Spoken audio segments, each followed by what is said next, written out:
Hey, good day, it's Dan here. I hope this day is finding you well. It's a beautiful, sunny mid-October day here. We've been pretty fortunate with the weather. It's a little crisp out, but the sun is shining and it's beautiful. And I wanted to share with you a thought that came to mind here last night. I don't know if you may have seen a post on Facebook. I was at a movie premiere here in Calgary for a new film called The Treasure Map.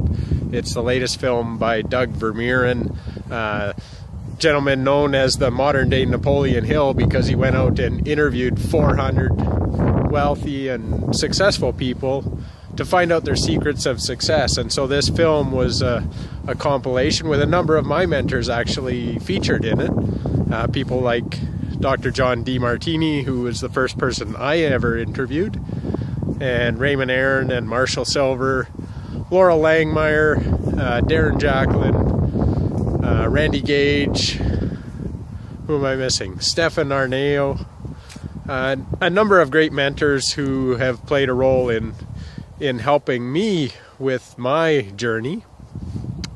And one of the big takeaways that I got out of the movie last night, it was actually something that I don't know that I've ever really put as much thought into as I did after I heard them talking about it last night.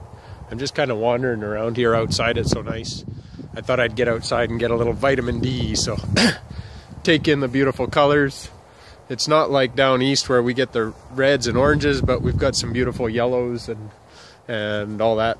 The trees are turning. So anyway, the takeaway that I want to share with you today is that focusing on your net worth is probably the wrong idea, and I can attest to that firsthand.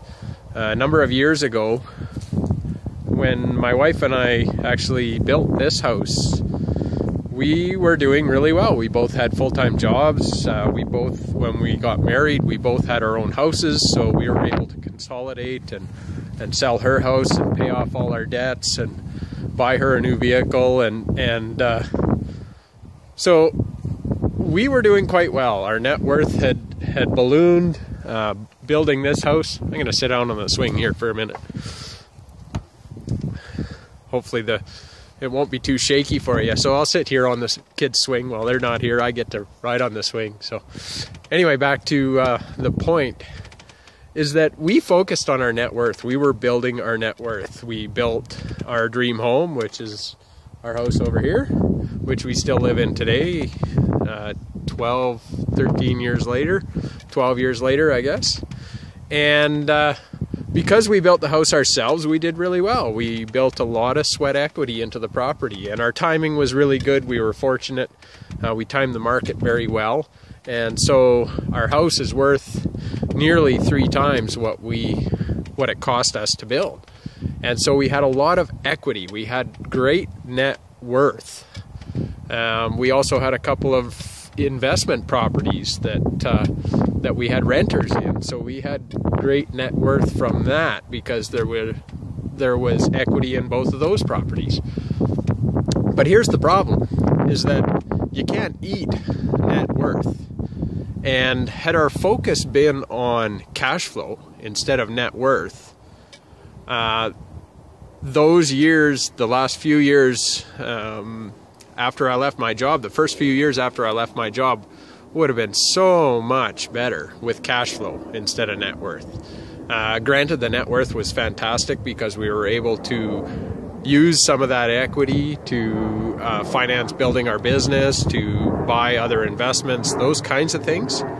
But cash flow is king. I'm going to get up off the swing here. It's not made for me, it's made for the kids, so it's not that comfortable. Anyway, so why cash flow is so important is because true financial freedom is when your cash flow exceeds your expenses. And so you don't need to be a millionaire to be financially free. All you need is probably, in most cases, a few $1,000s a month. So to do that in real estate with single family homes, you need a lot of houses. You know, if each house is cash flowing, which they should be, or you shouldn't invest in them, But if each house only cash flows $100 or $200, you need 15 or 20 houses or 30 houses in your portfolio to be financially free.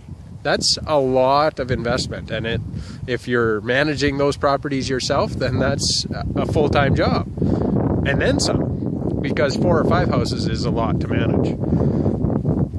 If, however, you focus on cash flow from other efforts, and my current focus is building my online business where the upside potential is infinite. I mean, really, you have a global audience, and the overhead for an online business is pretty minimal. I mean, it costs you a couple $100 a month maybe to have a website and the hosting and all those pieces, and maybe your systems that you're using, those kind of things. But it's not prohibitive. It's not like buying a franchise where you got to fork out $250,000 or $500,000 or $1 million just to get started, and then you have all the overhead that goes with it. An online business is the best of both worlds, really. It gives you the leverage of a franchise and the system, and yet it doesn't come with the overhead. So that's why I prefer that business system, is that I get the freedom to work from home. I can work from anywhere that I've got a internet connection and a laptop, which includes sitting here on the patio, which I do quite often, or out here in the yard walking around. And the profit model in most online businesses is very lucrative. In fact, the system I use right now, with 1 or 2 people on your team, 1 or 2 sales in your business, you're in profit. What other business gives you that opportunity? I don't know of any. I mean, traditional network marketing, which I think is a great model, it still has a huge failure rate, because 90% of the people won't do what they need to do to grow that business. They won't talk to 100 friends and family. And, you know, that model does work if you do the work. But who wants to do that? I mean, the statistic is, I believe what I heard the statistic is, and correct me if I'm wrong, but the statistic shows that most people that get into network marketing, people on average will recruit 1.4 people into their team. 1.4.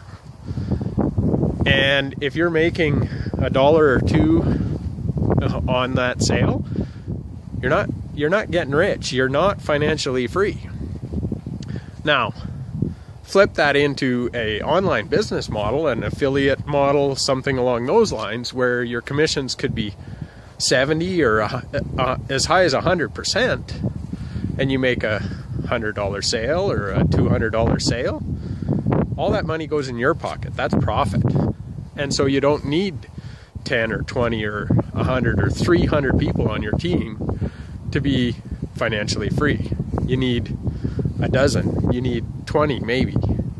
But 3 or 4 will get you to that threshold that makes a difference. You know, $300 or $400 for people to exceed that in the home business industry. It's about 3% of people that ever do that. And yet, with the system I'm using right now, you could do that with your first 4 people. Just 4.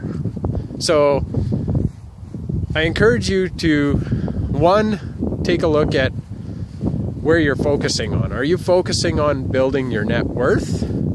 Or are you focusing on building your cash flow? Because net worth is great. Don't get me wrong. I think it's great to build up your net worth.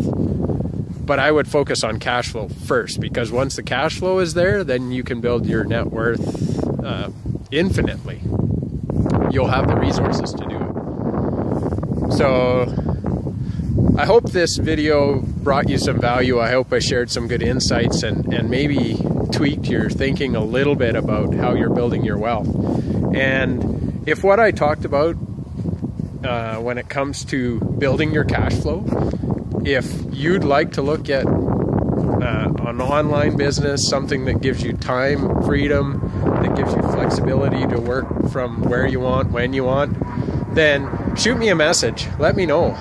Connect with me on Facebook, email me, however you find this video, leave a comment below, whatever it happens to be, and let me know you want to get started, and I'll show you how to get plugged in. So that's all I got for you today. Hope you're doing well. Make it a great day. We'll talk to you soon. Bye for now.